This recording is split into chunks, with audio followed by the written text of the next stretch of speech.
जमलेल्या माझ्या तमाम महाराष्ट्रप्रेमी बांधवांनो, भगिनींनो आणि मातांनो, सर्वप्रथम मी बिरसा मुंडांना अभिवादन करतो, कारण त्या काळामध्ये ही अशी माणसं जीवावर उदार होऊन आपल्यासाठी लढली नसती तर कदाचित स्वातंत्र्य मिळायला आणखीन उशीर झाला असता. तो जमाना वेगळा होता, इंग्रजांचा काळ होता, सगळंच काही विरोधात होतं. आता सुद्धा मला नाही वाटत काही वेगळी परिस्थिती आहे. सगळ्या यंत्रणा त्यांच्याकडे आहेत. तरी मला आत्ता आल्यानंतर जरा चुकल्यासारखं वाटलं, कारण हेलिकॉप्टरमधून उतरल्यानंतर आज बॅग तपासायलाच कोण आलं नाही. आणि मला वाटलं अरे आपलं महत्त्व एवढं कमी झालं, आपली बॅग नाही तपासत म्हणजे काय. ठीक आहे, तसं पाहिलं तर हा मतदारसंघ जालनामध्ये येतो आणि गेल्या वेळी तुम्ही करून दाखवलेला आहात. कल्याणरावांना मी संभाजीनगरच्या सभेत शुभेच्छा दिल्या होत्या, कारण त्यांनी इथे सभा लावली होती, पण वातावरण एवढं काही पटकन बदललं, वादळी वारे सुरू झाले आणि हेलिकॉप्टरच उडू शकलं नाही. तरी देखील तुम्ही कल्याणरावांना प्रचंड मताने निवडून दिलं, त्याच्याबद्दल तुम्हाला सगळ्यांना मी धन्यवाद देतोय. आणि एकदा तुम्ही करून दाखवलेत, याही वेळेला तुम्ही केल्याशिवाय राहणार नाही, ही गर्दी आणि हा तुमचा उत्साह दाखवतोय. कारण अनेक जण गर्दी जमवण्याचा प्रयत्न करतात. काल सुद्धा मुंबईमध्ये गर्दी जमवण्याचा प्रयत्न झाला, खुर्च्यांची गर्दी खूप जमली, पण माणसंच नाही आली. आपल्याकडे सगळी माणसं जीवाभावाची आहेत. आणि माझं आव्हान आहे, इकडे एकाही माणसाला कोणालाही भाड्याने आणलेलं नाही, हे मनापासून आलेत. या सिल्लोडमधली हुकुमशाही, दडपशाही, गुंडागर्दी गाडून टाकायला, जाळून टाकायला आलेली आहे. मला सुरेश बनकर पहिल्यांदा भेटले आणि ते भाजपात होते. मी त्यांना विचारलं काय करणार, तुमची तर तिकडे युती आहे. ते म्हणे साहेब नाही, खरं पाहिलं तर गेल्याच वेळेला आमची पंचायत झाली, आपली युती झाली, ही पंचायत त्यांची नाही तरी माझी झाली होती, पण तुम्ही उमेदवारी दिली, आम्हाला काम करावं लागलं. आता सुदैवाने आम्हाला सुटकेचा मार्ग दिसतोय. म्हटलं निवडून येणार, 100% येणार. पण तेव्हा मला माहिती नव्हतं की आपला इथला आमदार एवढं उत्तम भाषण करतो. म्हणजे हे मी बनकरांना बोलतोय, त्यांचं नाही. बनकरांचं भाषण बघा आणि गद्दाराचं बघा.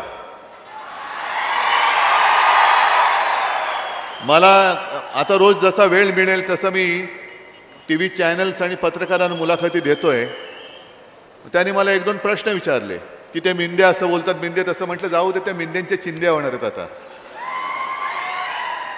पण विशेष म्हणजे महिलांवरनं त्यांनी प्रश्न विचारला.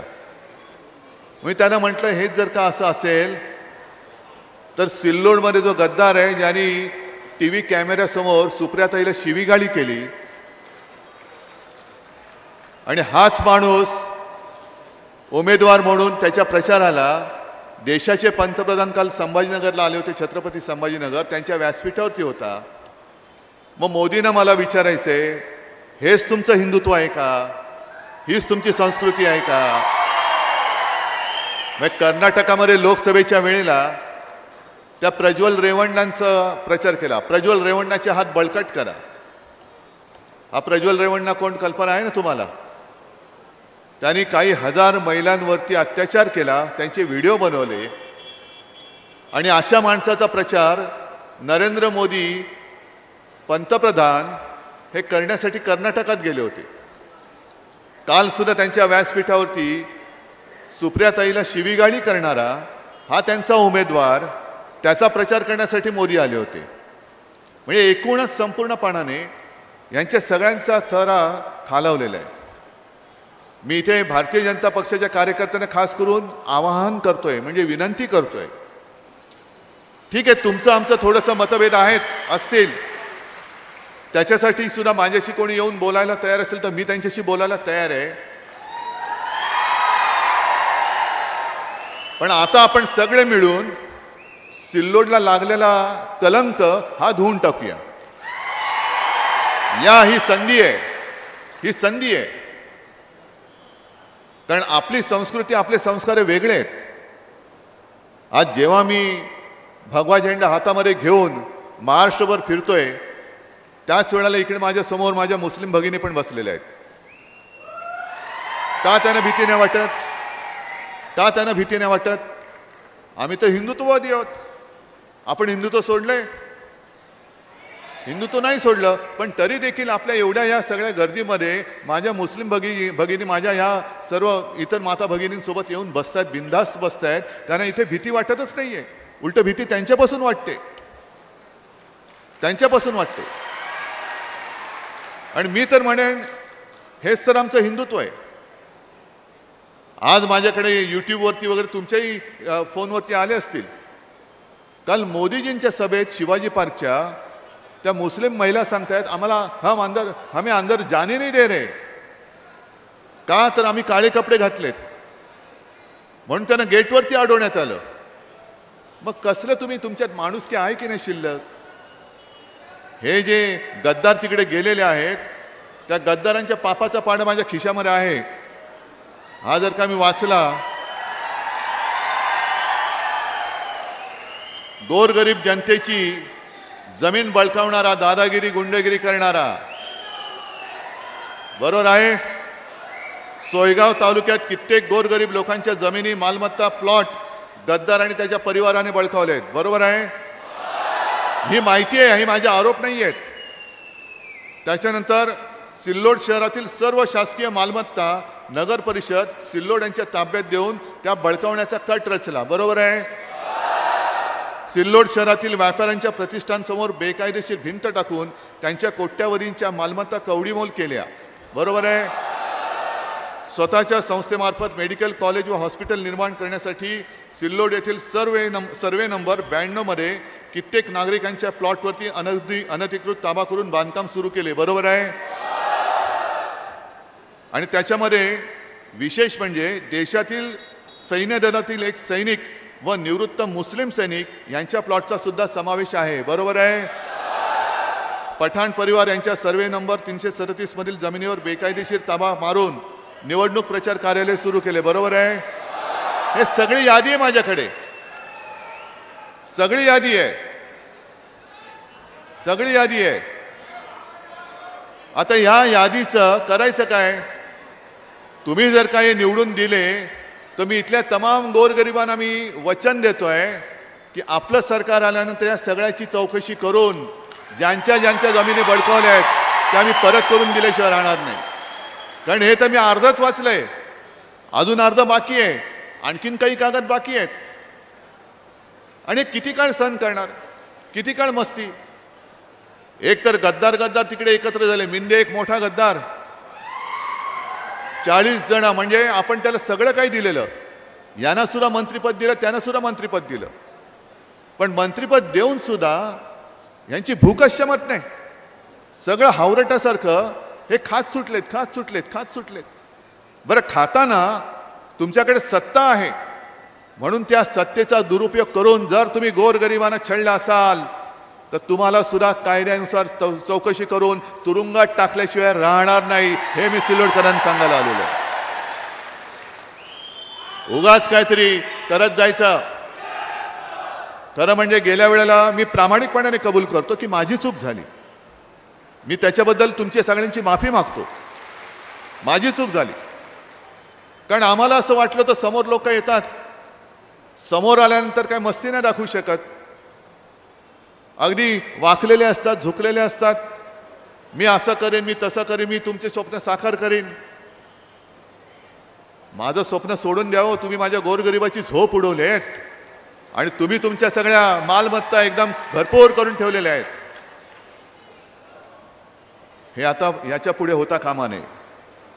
आणि तुम्ही जर का एकवटलात जसे आज दिसतायत, हे एकवटल्यानंतर कोणी किती मोठा असू दे, जेव्हा सर्वसामान्य माणसं एकवटतात ना, तेव्हा किती मोठा माणूस असला तरी तो कोलमडून पडल्याशिवाय राहत नाही. हा या देशाचा इतिहास आहे. म्हणून मी मनापासून तळमळीने भाजपच्या लोकांना सुद्धा सांगतोय, कार्यकर्त्यांना सांगतोय की ही संधी सोडू नका. आता ही संधी सोडू नका. पुन्हा आपल्या या सिल्लोडमध्ये गुंडागर्दी दहशतीचं राज्य तुम्हाला पाहिजे असेल, म्हणजे भाजपच्या कार्यकर्त्यांना पाहिजे असेल, पण ते हवंय असं मला वाटत नाही. जो सच्चा भाजपचा कार्यकर्ता आहे तो नक्कीच या गुंडागर्दीच्या विरुद्ध नव्हे, ती गुंडागर्दी मोडून टाकल्याशिवाय राहणार नाही, हे सुद्धा मला माहिती आहे. चला आपण सगळे एकत्र येऊन पहिल्यांदा ही गुंडागर्दी मोडून काढूया, आणि मग त्याच्यानंतरचे जे आपले वचननाम्यातली जी वचनं आहेत, कालच संभाजीनगरमध्ये मी जाहीर केले. कारण मराठवाडा, विदर्भ, उत्तर महाराष्ट्र, कुठे कुठे जिथे जातोय तिकडे एकच सगळ्यांची ओरड आहे, सोयाबीन सोयाबीन सोयाबीनला भाव नाही. इकडे सोयाबीनवाले किती शेतकरी आलेत? सगळे आलेत ना. आपल्या काळामध्ये काय भाव होता? 7,000. आता किती आहे? मग मी तुम्हाला वचन देतोय की त्यावेळेला जर मी 7,000 भाव तुम्हाला दिला होता, तर या वेळेला आपलं सरकार आल्यानंतर मी तुम्हाला 7,000 भाव दिल्याशिवाय राहणार नाही. हमी भावच नाहीये. म्हणजे शेतकऱ्याच्या मालाला हमी भाव नाही तर गद्दाराला हमी भाव द्यायचा. गद्दार मस्तीमध्ये मला 50 खोके मिळालेत. गद्दाराला जर का 50 खोके मिळत असतील तर राबणाऱ्या माझ्या शेतकऱ्याला, शेतमजुरांना त्याच्या हक्काचं का मिळू नये? ज्यांनी, म्हणजे तुम्ही ज्याला निवडून दिला तो गद्दार झाला, तो खोके घेऊन पळाला. पण ज्याने निवडून दिला तो त्याच्याकडे गेल्यानंतर तो उलटा फिरून दादागिरी करतो. मी तुम्हाला सोयाबीनला भाव देऊन दाखवेन. एकदा तर मी सर्व शेतकऱ्यांना 2 लाखापर्यंत पीक कर्जमुक्त केलं होतं ना. यांनी गद्दारी करून सरकार पाडलं नसतं तर मी पुन्हा तुम्हाला कर्जमुक्त केलं असतं. पण ठीक आहे, मी म्हणजे मिंधे नाहीये. 2.5 वर्षामध्ये यांना कधी यांची बहीण आठवली नाही. निवडणुकीच्या तोंडावरती लाडकी बहीण म्हणून 1500 रुपये देत आहेत. तुम्ही 1500 रुपये मिंदे तुमच्या वडिलांच्या खिशातले नाही आणत. हे माझ्या शेतकऱ्याच्या हक्काचे पैसे आहेत, हक्काचे पैसे आहेत. अरे तुम्ही 1500 काय देताय? आम्ही तर यांना 3000 देणारच आहोत. पण त्याच बरोबरीने मी महिलांच्या रक्षणासाठी खास महिलांचं, म्हणजे पोलीस अधिकारी आणि पोलीस शिपाई सुद्धा असलेली पोलीस स्टेशन सुद्धा मी महाराष्ट्रामध्ये बांधणार आहे. 5 आपल्या जीवनावश्यक वस्तूंचे भाव, तेल, तांदूळ, गहू, साखर, डाळ, या सगळ्या वस्तूंचे भाव, शेतकऱ्याचं 1 रुपयाचं सुद्धा नुकसान होऊ न देता मी पुढची 5 वर्ष स्थिर ठेवून दाखवणार आहे. मी सगळं विस्ताराने आता बोलत नाही, कारण आणखीन माझ्या 4-5 सभा आहेत. थोडंसं उमेदवारांना विनंती का केली, कारण वेळेचं गणित जुळत नाही. मग तुमच्यासारखीच लोक 2-2, 3-3 तास माझी वाट बघत बसलेली असतात. आणि आपण म्हणजे काय गद्दार नाही आहोत.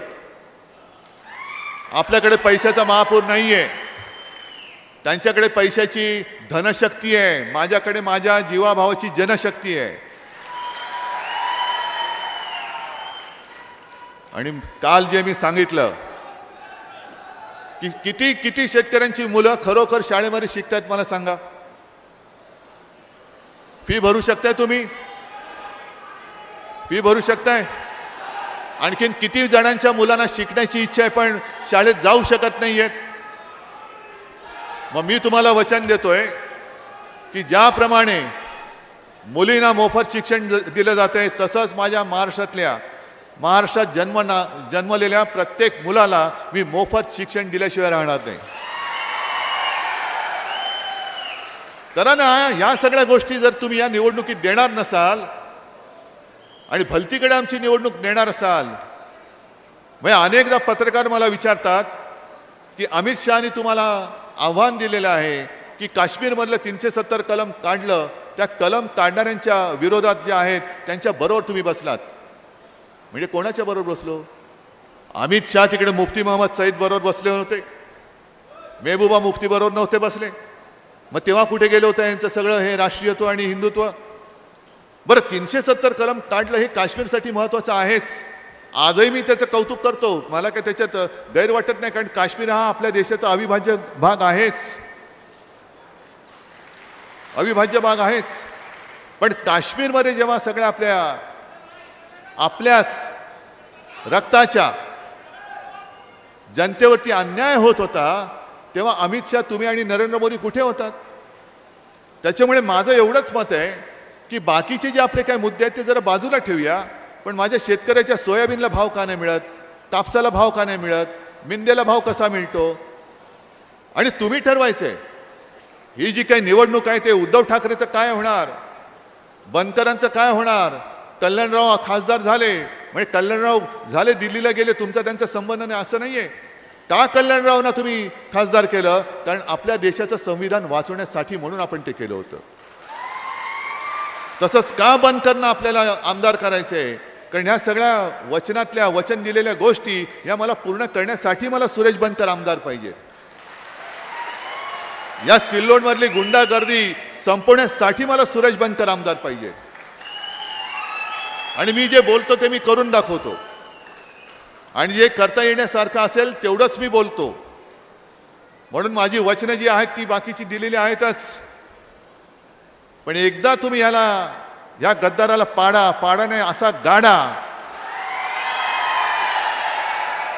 की याचा पापाचा पाडा, याची पूर्ण चौकशी करून तुम्हाला भयमुक्त आणि दहशतमुक्त करून याला तुरुंगात टाकल्याशिवाय राहणार नाही, हे सुद्धा मी तुम्हाला वचन देतोय. आणि त्याच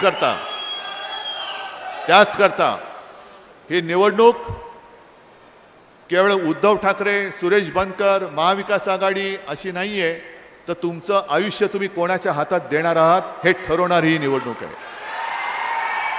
तुम्ही तुमचं आयुष्य, तुमच्या मुलाबाळांचं आयुष्य, त्यांचं भविष्य हे छत्रपती शिवरायाच्या मावळ्याच्या हातात देणार आहात की तुमच्यावरती दादागिरी, गुंडागिरी करणाऱ्या गद्दाराच्या हातात देणार आहात, हे ठरवणारी निवडणूक आहे.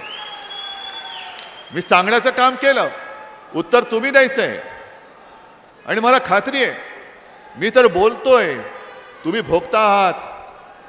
आणि हे आत्तापर्यंतचे जे काही तुमचे अनुभव आहेत, तो अनुभव लक्षात आल्यानंतर तुम्ही काय करणार आहात, कोणाला निवडून देणार आहात?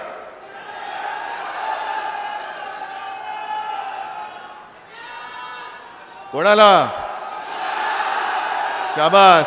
या सगळ्या मशाली या नुसत्या हातात धरणाऱ्या मशाली नाहीत. मशाल प्रत्येकाच्या हृदयामध्ये धगधगली पाहिजे. आणि 20 तारखेला ती अशी पेटली पाहिजे की या सिल्लोड मधली गुंडागर्दी, दादागिरी, दहशत ही मशाल जाळून भस्म केल्याशिवाय राहणार नाही, हा विश्वास व्यक्त करतो आणि आपली रजा घेतो. जय हिंद, जय महाराष्ट्र. एबीपी माझा, उघडा डोळे बघा नीट.